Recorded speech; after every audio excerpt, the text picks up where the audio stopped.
देखिए, एक विशेष विमर्श के लिए हम यहाँ उपस्थित हुए हैं। ये कोई मंच पे चलने वाली रामलीला नहीं है और ना ही कोई मेला लगा है इस गांव में। अगर आप सुनने के अधिकारी हैं तो आपको सुनने योग्य बनना भी पड़ेगा।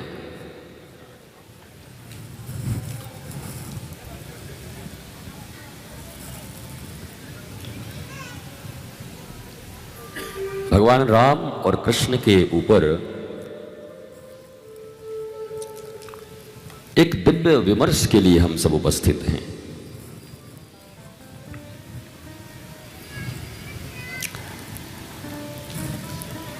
जो हमारे जीवन को आनंद देगी, शांति देगा, प्रेम देगा, दुखों से मुक्त करेगा। कथा कहना या सुनना कोई विधि नहीं है, ये परम निधि है।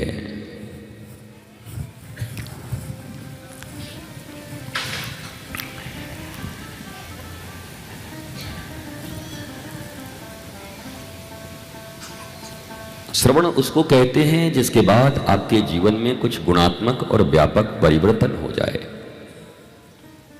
जैसे आज जी रहे हो, उससे जिंदगी कुछ बदली बदली हो जाए। सरकार कुछ बदले बदले से नजर आते हैं। नहीं, वो कदुआ की तरह पहले भी वैसे ही थे, कथा सुन के भी कदुई बन के चले गए, कोई उसका अर्थ नहीं है। ये कथा राम और राष्ट्र की है, भारत की है, भारत का गोल्डन हिस्ट्री। भैया इनको तो यार ऐसे कैसे करोगे बताओ, ये कोई तरीका है कथा सुनने का? बालक का तो कोई दोष नहीं है, पर बालक को आप आगे बिठाए क्यों? आगे सुधी जन, विद्वत जन, रसिक श्रोता परीक्षित की तरह जो एक आसन पर ऐसे बैठे, आंखों को ऐसे करके, तो जितासन, जितश्वास, जितेंद्रिय, जितसंग, तब कथा का रसमय। इतने व्यवधान करोगे, हाय हुई करोगे, 2 घंटे के लिए हम बैठे ही हैं। 2 ब्लॉक बनाइए, आगे विद्वत जन, सुधी जन, जिसको परीक्षित की तरह कथा की जरूरत है वो आगे बैठे, जिसको मेले में है वो पीछे बैठे। 2 ब्लॉक बना दीजिए ना। कथा स्थल व्यवहार का नहीं होता। भगवान श्री कृष्ण गीता के 18वें अध्याय में कहते हैं, सर्वधर्मान् परित्यज्यं मामेकं शरणं व्रज, अहं त्वा सर्वपाप्येभ्यो मोक्षयिष्यामि मा शुच।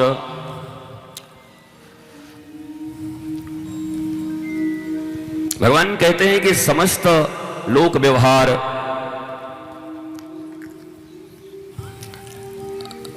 मॉनिटर मेरे पास नहीं है क्या? Where is my monitor? I am speaking, then where is my monitor?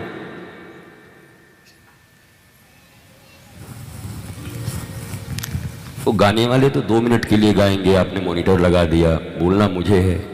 No no, I can't hear. Then क्या करूं मैं? आप 40 लगा दीजिए मुझे।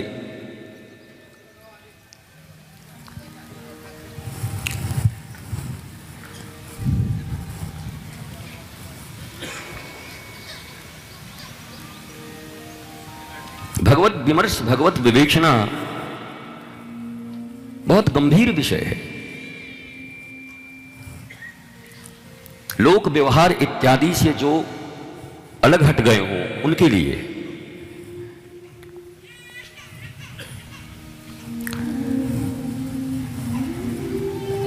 अरे बेटी, तू तो 2 बार ले आई, 2 बार बैठ गई, तेरे को क्या जिद है?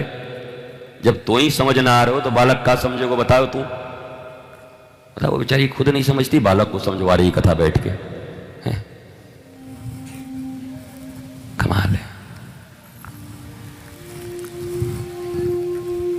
देखिए, हम सब मनोरंजन के लिए नहीं आए हैं, मनोरंजन के लिए सुनील शर्मा जी से बोलते तो बुला लेते किसी को नाचने के लिए, 2 दिन नाच के चली जाती, आप देख लेते। ये कथा पांडाल में इसलिए हो रही है, पूरे भारतवर्ष के लोग लाइव के माध्यम से पूरी दुनिया में सुन रहे हैं, लाखों करोड़ों लोग सुन रहे हैं, वो इसलिए कि उनके जीवन में 1-2 घंटे का मनोरंजन नहीं चाहिए, बल्कि उनके जीवन में मनोमंथन चाहिए, मन के अंदर के सारे विष बाहर निकल जाएं और अमृत पान कर ले मन, इसके लिए कथा होती है।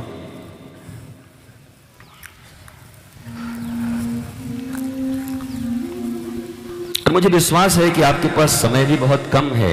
अमूमन कथा 7 दिन की होती है, 9 दिन की होती है, तुम्हारे पास सिर्फ 3 दिन है, 3 डेज। एक तो गया आज, पहला ओवर ऐसे ही चला गया, टक टक टक टक सुनील गावस्कर की तरह, 6 गेंद चले गए। बचेंगे तुम्हारे पास 2, उसमें राम और कृष्ण का विमर्श सुनोगे, फिर उससे जो नवनीत निकलेगा उसे अपने जीवन में लोगे।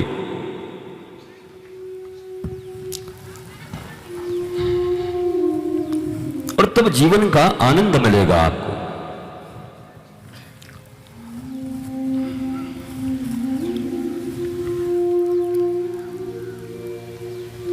एक प्रयास है कि भगवान राम भगवान कृष्ण दोनों के जीवन से ऐसे कुछ तथ्य हम निकालें जिन तथ्यों के आधार पर हमारा जीवन सुंदर बने। ये तो साधारण भैया कहीं सभा में जब जाते हैं ना, मेला में, जो भी माइक वाला है, तो इससे बढ़िया व्यवस्था होती है। चलते फिरते भीड़ में कहीं वोट मांगने चले जाओ तो इससे अच्छा करते।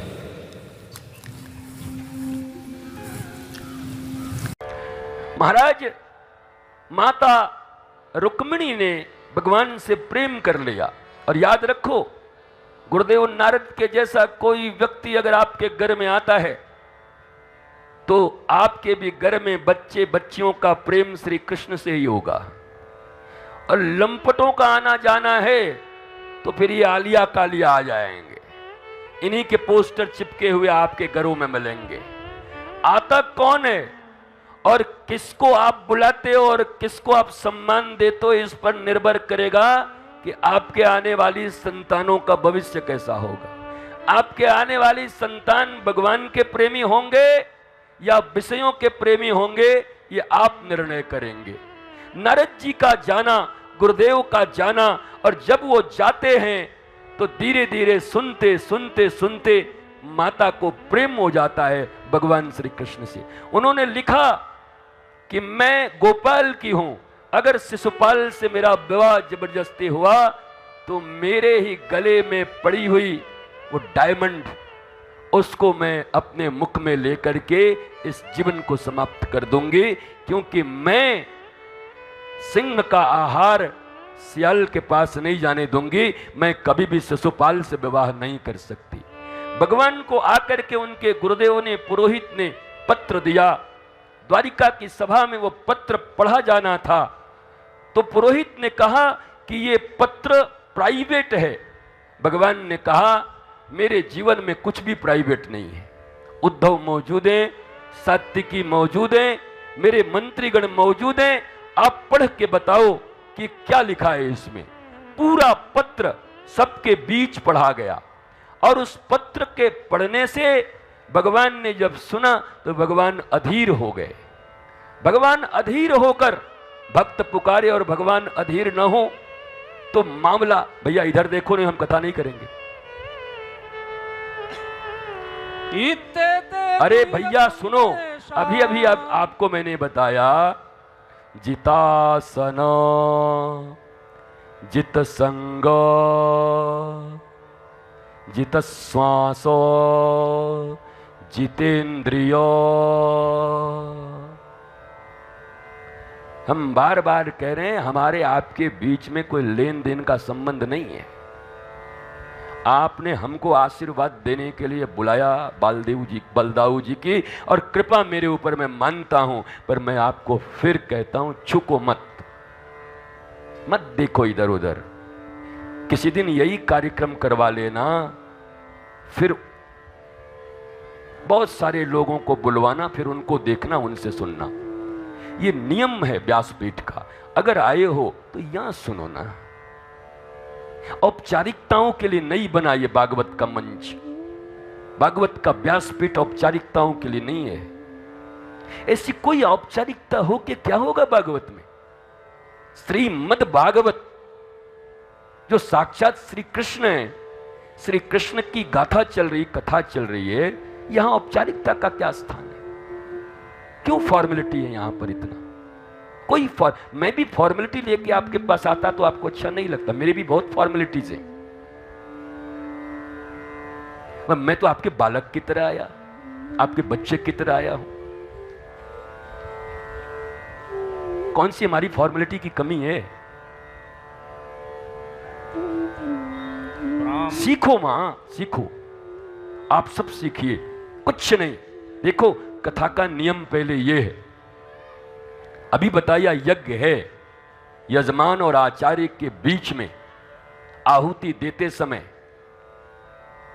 अगर बीच में कोई व्यवधान आता है तो यज्ञ भंग होता है। सब विधान बनाए गए हैं, सभी लोग आएंगे अपने अपने समय के अनुरूप। भगवान ने सबको काम दिए हैं अलग अलग क्षेत्र में। कोई राजनीतिक है, कोई अधिकारी है, कोई संत हैं, कोई सैनिक हैं। सबके अपने अपने अनुसार थोड़े थोड़े समय निकालकर भगवान की अभ्यर्थना करने आते हैं। भागवत जी की वो आएंगे और वो भाव से ही आते हैं। पर आप घंटों से जो बैठ के सुनते हो ना, तो आप अपनी तारतम्यता को मत तोड़ा करो। एकदम शांति से चुपचाप देखते रहो। फिर भगवत का विश्राम हो जाए, आरती हो जाए, फिर आराम से मिले। यहां पर जो जो विद्वत जन आए हुए हैं, महापुरुष आए हुए हैं, सभी दर्शन करेंगे, हम भी दर्शन करेंगे और दर्शन करके और फिर आनंद लेंगे, उनकी बातों का आह्लाद लेंगे। बट ये यज्ञ का भंजन है और मैं बोलूंगा वही व्यासपीठ से जो सत्य है। ये भंजन नहीं होना चाहिए। एकदम ध्यान इधर रखो, सबका सम्मान, सबका आवागमन और सबको भगवान का आशीर्वाद है। सबकी वृद्धि हो, सबके परिवार में अभिवृद्धि हो, श्री आए, समृद्धि हो, लक्ष्मी युक्त हो, राधा रानी की कृपा मिले। बट आप मत डिटैच हो, डेविएट मत हो, इधर उधर मत देखो, ऐसे एक टक ऐसे करके। गोपी कह रही है, कह रहे ब्रह्मा तू एकदम निरो मूर्ख है। अरे ब्रह्मा जी बोले हम सृष्टि करता है, हमको मूर्ख किसने कहा? बोले इतने मूर्ख हो आप, काई को? बोला ये पलक काई को बनाया? अगर पलक न बनाया होता तो हम अपने श्याम सुंदर को जो देखती हैं, ये पलक गिरने में एक पल के लिए भी जो हमारा देखना बंद होता तो हमारे प्राण निकल जाते हैं। काश कि हमारे पलकें न होती। एक तरफ आप उन ब्रज के लोगों के प्रतिनिधित्व कर रहे हो, उन ब्रज गोपियों का प्रतिनिधि हो तुम, आप सब हैं। तो वो कह रहे ब्रह्मा से कि पलक क्यों बनाया? भागवत के दर्शन में मुझे तकलीफ हो जाती है। और आप कैसे हो कि जानबूझ के पलक इधर उधर कर रहे हो? यहां मटमटाते रहो ऐसे बीच में, ऐसे ऐसे, पर सीधे ही रखो तो काम बनेगा, काम अच्छा होगा। आनंद की बात यह है कि आप सब ब्रजवासी हैं, हमारे पूज्य हैं, हमारे आराध्य हैं। ठाकुर जी आराध्य हैं, पर ठाकुर जी के कथनानुसार ही ब्रजवासी वल्लभ सदा। तो हम तो दिल से मानते हैं, हम चौका और चौकी पर अलग से नहीं बोलते, दिल खोलकर ब्रजवासियों को अपना आराध्य मानते हैं तो मानते हैं और उनके चरणों में प्रणाम करते हैं। आप मेरे आराध्य हो और सदा रहोगे। पर चूंकि मुझे व्यासपीठ पर बिठाया गया है, ट्यूशन पढ़ाने के लिए बुलाया गया है, तो ट्यूशन का कुछ तो अपना हम हक अदा करके जाए ना, कि हमें ट्यूशन के लिए बुलाया गया कि थोड़ा बाँच दो आके भागवत जी को। ऐसे रहो। मैं सच कहता हूं, दुनिया का कोई भी व्यक्ति आएगा, कितना भी महान, कितना भी बड़ा, अगर आपकी निष्ठा ऐसी हो भागवत जी की तरफ, तो भीतर से वो हिल तो जरूर जाएगा कि दुनिया में इतनी जगह गए पर बलदेव जैसे भगवान के भक्त कहीं नहीं देखे कि साहब हम आए भी लेकिन सब भागवत की तरफ देख रहे थे। ये ऊंचाई जरूरत है भक्ति के मार्ग में, ये ऊंचाई चाहिए। और मैं इस वृंदावन में बहुत समय से रहा हूं। छोटा सा एक झोला लेके कहीं जब रास होता या भागवत कथा होती, जहां लोगों के खड़ाऊं और जहां जूते चप्पल लगाए पादुका रहते थे, वहां बैठ बैठ के मैंने भागवत सुनी। मैं 20 साल रह के बड़ी मुश्किल से एक बार जब एक छोटा उत्सव किया, और फिर मैं बहुत प्रयत्न करके, कितने कम लोग जाने, लेकिन जब राष्ट्र की सेवा करने की इच्छा हुई और फिर अर्नब एक दिन आए और बोले गुरुदेव आपको बुलना पड़ेगा, आप तो अब आना पड़ेगा कुल के। फिर मैं आया लोगों के बीच में, नहीं तो 19 साल तक ब्रज में गोपन तरीके से ऐसे एक बैग लेकर के लोगों के पादुकाओं पर बैठ के ऐसे भागवत सुना करता था। महात्माओं के, संतों के रास देखते थे। महाराज अष्टयाम लीला देखा करते थे पोगला में बैठ बैठ करके, सुबह से लेके जब जब होती थी, क्योंकि तब मेरे आराध्य वही हैं, इष्ट वही हैं। फिर कौन आया कौन गया वो देखने के लिए नहीं बैठे। और यही भावना रखो, 6 दिनों से यही तो बता रहे हैं कि प्रमुखता जिसको दोगे वही आपके जीवन में हावी होगा। इंपॉर्टेंस जिसको मिलेगा वही आपके जीवन में इंपॉर्टेंट होके आएगा। तो इंपॉर्टेंस श्री कृष्ण को ही दो। मैं सत्य कहता हूं, इस लोक उस लोक, यहां वहां, ऊपर नीचे, घर परिवार, तुमसे आगे कोई नहीं होगा अगर तुमने कन्हैया को इंपॉर्टेंट देना प्रारंभ कर दिया। महाराज वो जगत पिता हैं, ठाकुर जी हैं, उनको इंपॉर्टेंस दो ना। तो ये भाव बनाए रखो। फिर कभी अगले साल या कभी कथा इत्यादि होती रहेगी, कभी आने का अवसर मिला आधे घंटे के लिए, तो हम भी आके चेक करेंगे कि मुंडी उधर मुड़ा कि मुंडी इधर है। हम देखेंगे जरूर, तब समझेंगे कि हमारे बलदाऊ वाले लोगों ने तो भाई मामला बना लिया, अपना काम बन गया, उनका काम हो जाएगा। आज रुक्मिणी जी के पत्र को पाकर के भगवान ने पूछा उद्धव से कि उद्धव मुझे कुछ सेना चाहिए, दोगे क्या?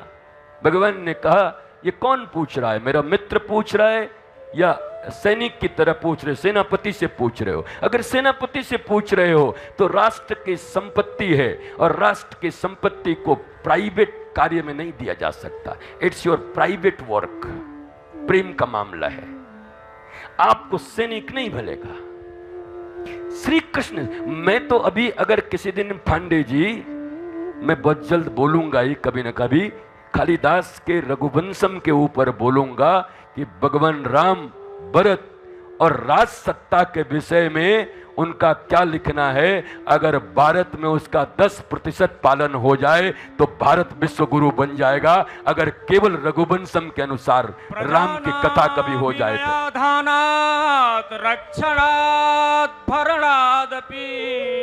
रघुवंशम पिता पितरस्तासाम केवलम जन्म हेतवे। भगवान श्री कृष्ण ने जब सेना मांगा तो बताओ, उद्धव कह रहे हैं सेनापति की हैसियत से कहोगे तो ठाकुर जी कैसे दूं, और मित्र की हैसियत से सब हाजिर है, चलो जहां बोलो वहां चलते हैं। भगवान ने कहा नहीं नहीं ठीक है। भगवान ने वहां पर उपस्थित थे सात्विकी, पर दारुक को बुलवाया। किसको बुलवाया? हां, बोला अब यहां का मैं ड्राइवर भी नहीं ले जाऊंगा, वो भी अपने धाम से मंगवाया ठाकुर जी ने। बोला ये मेरा पर्सनल मामला है, रुक्मिणी मां को लाना है। रुक्मिणी मां वो नहीं बोल रहे, हाँ तुम बोलो। हाँ नहीं, रक्षाबंधन में कितने ऐसे, हमारा एक शिष्य था बनारस का श्याम मोहन, वो हम कहीं जा रहे थे यात्रा में और सब महिलाएं बैठी थी उसमें, और उसको ड्यूटी था सबको उतारने के लिए। आइए बहन जी, आइए बहन जी, आइए बहन जी। पत्नी का हाथ पकड़ के बोला आइए बहन जी। पत्नी बोला मारूदारी के बहन जी कह रहे हैं। अरे बोला हम तो नीचे मुंडी करके हम तो देखा ही नहीं रहे हैं। बोला गुरु भाई की हैसियत से बहने ही हो, चलो उतरो। तो बहन जी करके भगवान ने कहा ये मेरा निजी मामला है, मैं जाता हूं। तारुक को बुलवाए गए, तो बड़ा प्यारा प्यारी बात है, हमारा गला तो साथ नहीं दे रहा है, नहीं तो इतना सुंदर ये महाराज 1x से लेके 3x तक तो हम बोलते हैं, 3 इंटू इस भाषा में डर डर डर डर डर डर कि आपको भी मजा आ जाए, पर थोड़ी एक कोशिश कर लेते हैं, हो जाए तो हो जाए, देखते हैं। भगवान गए, जाने के बाद भगवान ने जैसे ही वहां पर पहुंचे तो देखा चारों तरफ महाराज पूरी की पूरी कौंडिन्यपुर में तो इतनी सुरक्षा व्यवस्था लगी है मत पूछो। शिशुपाल को पता था ये छोड़ने वाला है नहीं, ये कन्हैया, ये कितना भी कर लूं। जरासंध, चारों तरफ से लोग आए हुए हैं, चारों तरफ के राजाओं के रथ, और जैसे बहुराष्ट्रीय सैनिक होते हैं ना, कहीं कहीं जाते हैं, कभी काबुल में जाते हैं, कभी नाटो की जाती है, तो वैसी बहुराष्ट्रीय सैनिक पूरा घूम रहे हैं कौंडिन्यपुर में। एक एक राजाओं के महाराज दिव्य रथ और उनके सैनिक के चप्पे चप्पे पर कायम हैं। अब ठाकुर जी चाहे कैसे, ठाकुर जी ने तारू को कहा ऐसा कर, कोई जनाना रथ हो तो उसको रोक धीरे से, लेडीज रथ को रोक ले, और रोक करके गए, जाके एक जनाना रथ था उसको रोका, ड्राइवर में भिड़ंत हुई। ड्राइवरों को लड़ने में देरी कितना लगता है, तू अंधा तेरा बाप अंधा, तो 2 मिनट में लड़ जाए ड्राइवर लोग आपस में। सोई लड़ाई करके वो रथ लिया। ठाकुर जी ने अपने द्वारिका के ध्वज को हटाया और ध्वज भी लगा दिया वहीं का। ठाकुर जी अंदर बैठ गए। बड़ी प्यारी बात है, महाराज शिशुपाल स्वयं जांच कर रहा था चारों तरफ कि कहीं से ये कालू आ न जाए, आकर के रुक्मिणी जी को ले न जाए, चारों तरफ घूमता था। और ठाकुर जी गए, जनाना रथ में सज संवर के बैठ गए। महाराज ये मोहिनी रूप अगर धर लें तो शंकर जी को भी होश नहीं रहता, तो ये शिशुपाल इत्यादि क्या इनको पहचान पाएंगे। एक बहन थी शिशुपाल की जो श्री कृष्ण की प्रेमिनी थी, वो सदा कहती थी तू कितना भी व्यवस्था कर ले, विवाह तो होगा श्री कृष्ण के साथ, तो खाली हाथ ही रहेगा, तो एक कछु नाई बल व्यवहारो है। वो श्री कृष्ण की महाराज बहुत प्रेमिनी थी, शिशुपाल की बहन, वो आ नहीं रही थी, लेकिन भगवान भीतर उसकी बहन का स्वरूप बना करके बैठ गए। रथ जाने लगा, शिशुपाल ही आकर के महाराज आरटीओ की तरह चेकिंग किया, कौन है? बोला आपकी बहन जी आ गई हैं। अरे वो आ गई, रूठ गई थी, कहाँ है मेरी बहन जी? भीतर महाराज मुख किया। वो नियम था भाई बहन का, जब वो बहन रूठती थी किसी बात पर तो शिशुपाल का नाक नोच लेती थी। जैसे ही शिशुपाल ने मुख अंदर किया, ठाकुर ने जोर से नाक को नोचो। बोला वहां सही सही समझ गए, वो यही है, लेकिन आजकल बड़ी तगड़ी हो गई है, नाक बड़ी जोर से नोच दिया, ले जाओ, ले जा करके जहां रुक्मिणी का रथ है वहां जा करके लगा दो। वहां महाराज गौरी के मंदिर में जा करके चारों तरफ सैनिकों की भीड़ लगी है, हाथियों पर, महाराज घोड़ों पर, ऊंटों पर, जगह जगह देश देश के सैनिक लगे हुए हैं। 10,000 लोग उत्तरीय पकड़ के रुक्मिणी मां के साथ जा रहे हैं मंदिर की ओर पूजा करने के लिए। माता पहुंच गई मंदिर में, पंडित जी कहते रोली दो तो मोली चढ़ा देती, अक्षत दो तो कपड़े चढ़ा देती। महाराज वो बार बार ढूंढती थी कि चारों तरफ के ध्वज दिखाई पड़ रहे हैं, पर अभी तक द्वारिका का ध्वज नहीं दिखाई पड़ा। माता रुक्मिणी पूजा करके बाहर निकली, एक बार उन्होंने अपने उत्तरीय को ऐसे पलटा, और जैसे ही पलटा आज तक कोई उनका मुख नहीं देखा था। जिन लोगों ने हाथियों पर बैठ बैठ करके अपने धनुष बाण को चढ़ाए हुए थे, जैसे ही मां का सूर्य स्वरूप चेहरा देखा, लोगों की चुटकियां ढीली हो गई, चारों तरफ हाहाकार मच गया, बाण छूट गए, आपस में ही सैनिक लड़ने लगे। अरे मैंने गलती से मारा, मैंने ऐसे नहीं मारा, चारों तरफ हाहाकार मच गया, युद्ध की स्थिति उत्पन्न हो गई। इसी बीच भगवान अपने रथ को लेकर के आए, जैसे कोई मदनस्तुत गजेंद्र किसी कमल को उठा करके और अपने सूंड से तोड़ लेता है, अपने ही हस्तपुंजित भुजाओं से रुक्मिणी को उठा करके अपने रथ में रख लिया और 5 चरण बजा करके कहा कि अगर किसी ने मातृपेय पिया हो तो मैं आ गया हूं रुक्मिणी को लेने। आओ विदुरथ, आओ साल्व, आओ आओ, अगर किसी ने मां का दूध पिया है मेरे पास आओ। महाराज भगवान ने ललकार दिया, अभी तक दाऊ जी नहीं आए, अभी तक दाऊ जी नहीं आए। दाऊ जी अगर आ जाते तो मामला बन जाता।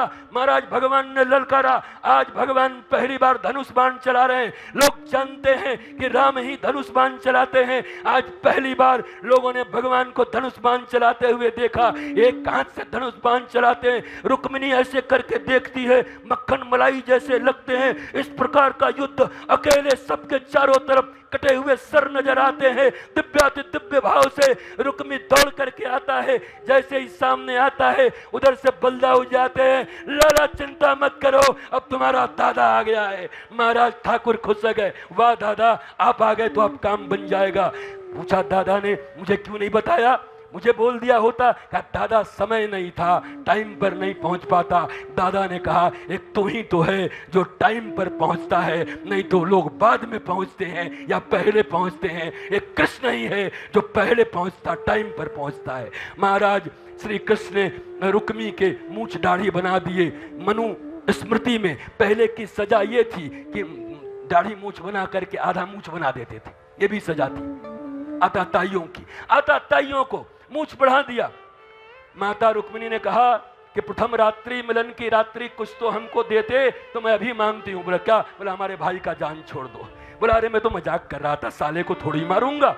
भगवान लेकर के आए और आकर के महाराज गेस्ट हाउस में, अतिथि गृह में छोड़ दिया। रुक्मिणी रोने लगी, यहाँ क्यों? और क्या तुमने चिट्ठी लिखी थी, हमने लाके रख दिया। बड़े टेढ़े हैं हमारे भगवान। बलदाऊ जी पीछे से आए, देखकर रुक्मिणी रो रही, क्यों रो रही है बहू? अरे बोला बोले तुम गेस्ट हाउस में रहो। मैं क्या गेस्ट हाउस में रहने आई हूँ? अरे बोला कन्हैया है, टेढ़ा है, बचपन से टेढ़ी बात करता है। और एक बात और, गए भगवान जाकर के, बोला चिंता मत करो, पहले द्वारिका को सजाया जा रहा है, फिर वहां तुमको बुलाया जाएगा, फिर विवाह होगा। जाकर भगवान से पूछा बलदाऊ ने कि भैया तेरी बचपना कब जाएगी, बचपना कब छोड़ेगा? भगवान ने कहा प्रारब्ध की गति है कि लोगों की उम्र बढ़ती है, पर साधना यही है कि जीवन में बचपना बची रहे, परमहंस तो बचा रहे। हमारी बचपना न मिटने पाई जीवन से, मैं सदा बचपन में ही रहना चाहता हूँ। ताऊ दिव्याति दिव्य भाव से माता रुक्मिणी, लक्ष्मी और भगवान हमारे नंदलाल का विवाह है,